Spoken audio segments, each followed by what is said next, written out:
Nangyari dito is picture taking. Ayan. Kasi as they wear their impeachment robes, as they prepare to convene, ayan po.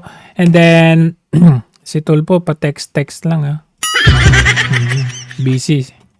Ngayon, pagkaumpisa, ang unang nagsalita ay itong si Senator Judge Bato de la Rosa, kung saan ang kanyang move ay to dismiss. Kahapon kasi nagkaroon sila ng move na i-dismiss yung impeachment, which debatable yon. So ipinagpapatuloy nila ngayon hoping to come up with something they can vote for. And it did happen. Naging for me successful yung nangyari niyan dahil merong nangyaring botohan. Start with Senator Bato. Anong kanyang move? Mr. Presiding Officer, sir, in the spirit of true action, therefore, allow me to end by moving. I respectfully move that in view of its constitutional infirmities and question on the jurisdiction and authority of the 20th Congress, the verified impeachment complaint against Vice President Sara Zimmerman Duterte be dismissed. I so move, Mr. President. Mr. Presiding Officer. So, yan po yung move ni Senator Bato to dismiss the impeachment, questioning the jurisdiction of the from 19th to 20th Congress po. Yun po. And then, sinundan po siya ni Senator Bato. And let us take note yung sinabi ni Senator Bato dito na remand o kaya ay ibalik sa House of Congress. At the very least, pag-aralan natin ito ng mabuti. Baka naman maaari natin itong ibalik o i-remand muna natin. Tama naman po ang accountability. Huwag lang pong politikahin. May tamang proseso ang impeachment. Dapat pag-aralan natin ito ng mabuti. On December 2, 2024, the first impeachment complaint endorsed by members of the House of Representatives was filed before the Secretary General of the lower house. Second and third impeachment complaints were filed in the succeeding days, duly endorsed by members of the House.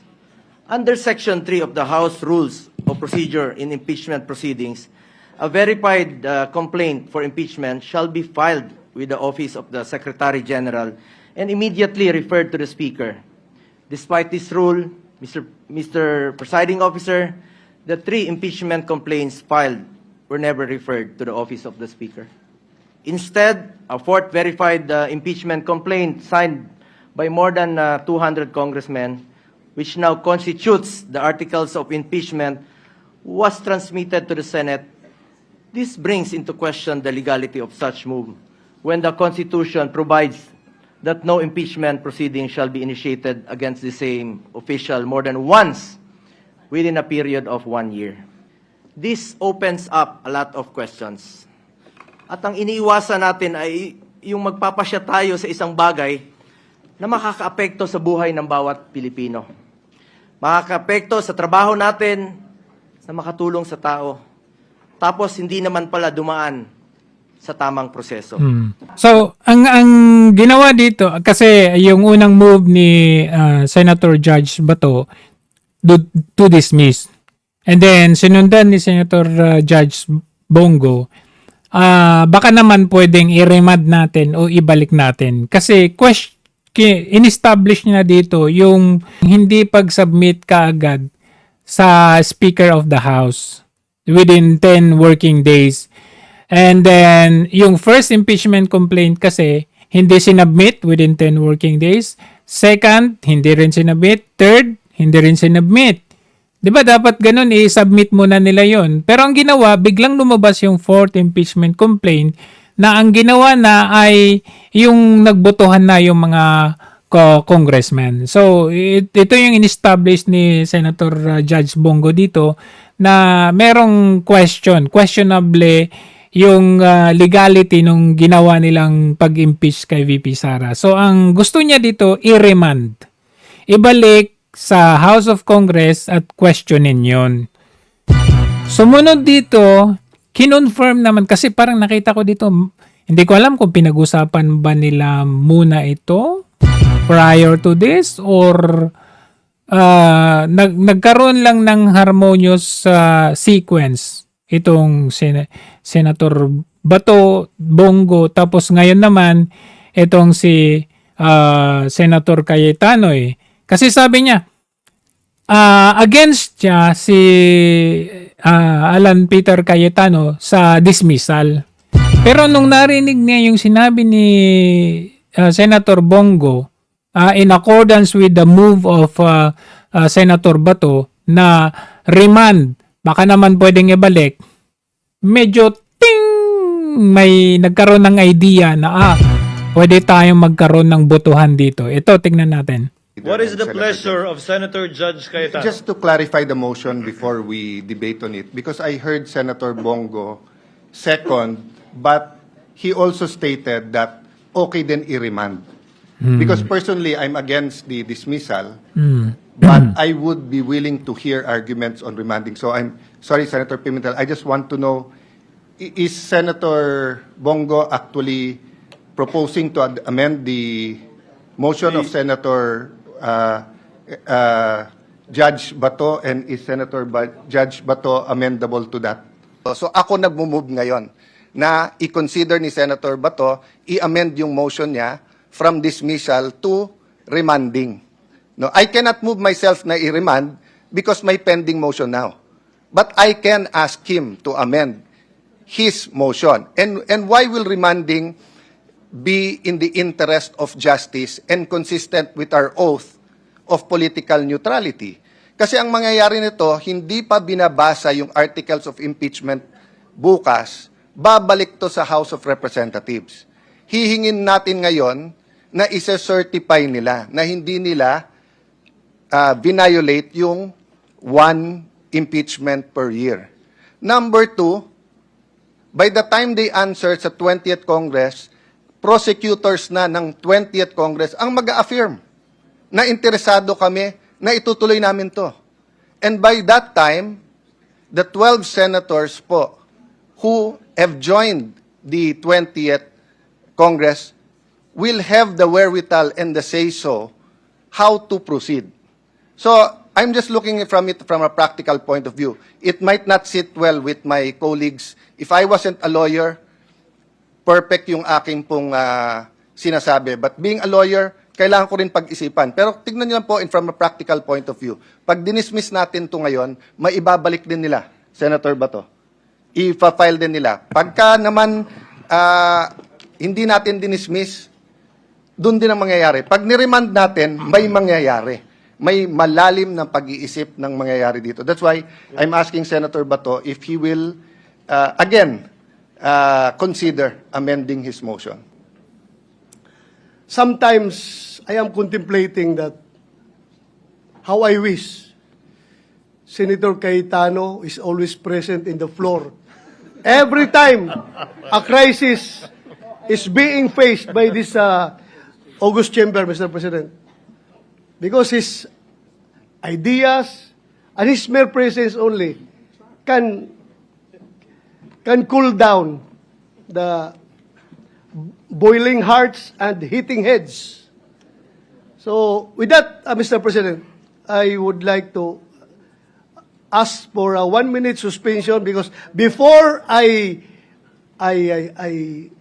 made my final decision on the manifestation of Senator Cayetano, I would like to confer with my co-movants, Mr. President. Baka iinit naman ang ulo nito mga kasamahan ko, Mr. President. Thank you, Mr. President. 1-minute suspension. Session is suspended. Okay, so ang kwento niyan, gusto kasi nitong si Senator Judge Bato na i-dismiss yung hearing ng impeachment. And sumunod si Senator Bato, nilatag niya yung mga illegalities na nangyari sa House of Congress impeaching VP Sara Duterte. Nabanggit ni Senator Bato yung remand review o ibalik yung isinubmit nung House of Representatives sa kanila, ibalik. Bakit? Para ayon kay Senator Alan Peter Cayetano, para i-certify nila. Bakit nila kailangang i-certify? Kasi pagdating po ng impeachment proper, doon na mako-question yung mga prosecutors, doon sa mga illegalities na nangyari sa kanila. Ngayon, since sinertify nila, magiging ano na yun, kumbaga sa hearing, 'di ba, under oath ka na. So anything na kasinungalingan or anything na nalabag or iba yung sinabi mo doon sa under oath mo, malalagay ka sa alanganin. So yun po, sa aking pananaw, ang isang purpose nung kailangang ibalik natin yan, i-certify nila, i-check nila kung tama ba yung ginawa nila. Ngayon, pipirma nila kung sinabi nilang tama ang kanilang prosesong ginawa nila, pirma nila, and then ibalik nila sa Senate. Pagkabalik sa Senate, yun na, mag-uumpisa na. But, yun nga, same time na ibabalik yun, ay magpapadala pa rin ng summon si Senate President Chis Escudero kay VP Sara. So yun po, itong break na nangyayari ngayon is pag-iisipan ni Senator Bato kung tatanggapin niya yung panukala nitong si Alan Peter Cayetano na i-amend. Alright? I-amend yung kanyang naunang move na dismiss. So instead na dismiss, i-remand. So from dismiss to remand. Kasi kahapon pa, dismiss ang gusto di ba? So, nakita natin, pwede naman ituloy natin. Pero kailangan may remand muna. Parang gano'n. So dito, mapapansin nyo natin, dito pa lang, nagtumpok-tumpok. Kung inyong mapapansin, may tumpok dito yung block nila Riza, may tumpok dito yung block ng mga Duterte. Dito na magkakaalaman. Makikita natin. Pagdating natin sa botohan, eto na po. Bibilangin natin yung mga bumoto na in favor of ibalik, i-remand yung impeachment. Ibalik yung impeachment paper doon sa House at i-review nila at i-certify nila. At ilan sila? Bilangin natin. 1, si Jinggoy. 2, Tolentino. 3, bumoto si Lito Lapid. 4, Pia Cayetano. 5, si Alan Cayetano. 6, si Mark Villar. 7, si Zubiri. 8, si Bato. 9, si Bongo. 10, si Bong Revilla. 11, si Joel Villanueva. 12, si Robin Padilla. 13, si Jaime Marcos. 14, si JV Ejercito. Tingnan natin. 13, 14, si Loren Ligarda. 15, si Nancy Binay. Sino pa? Tingnan nyo si Tulpo. Busy sa chat. 1, 2, 3, 4, 5, 6, 7, 8, 9, 10, 11, 12, 13, 14, 15. 15.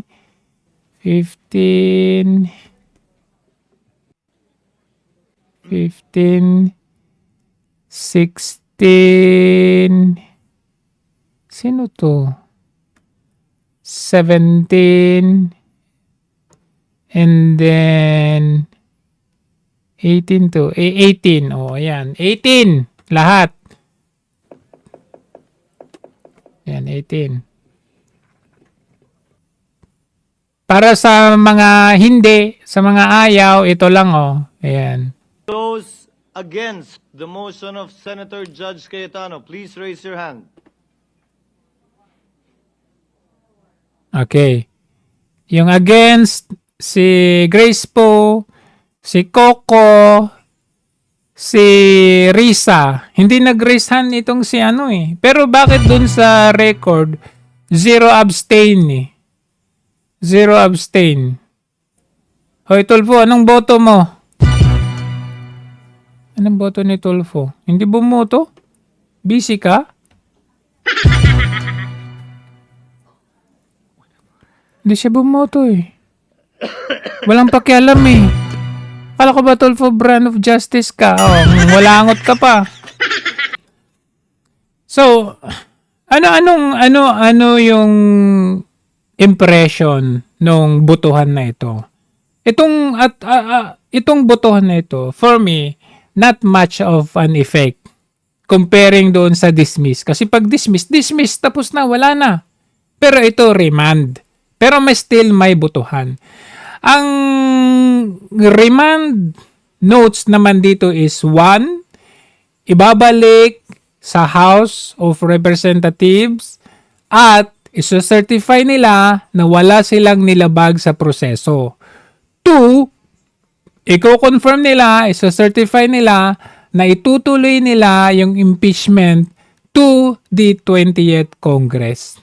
So parang iso-certify lang nila itong dalawang kahilingan under the remand proper.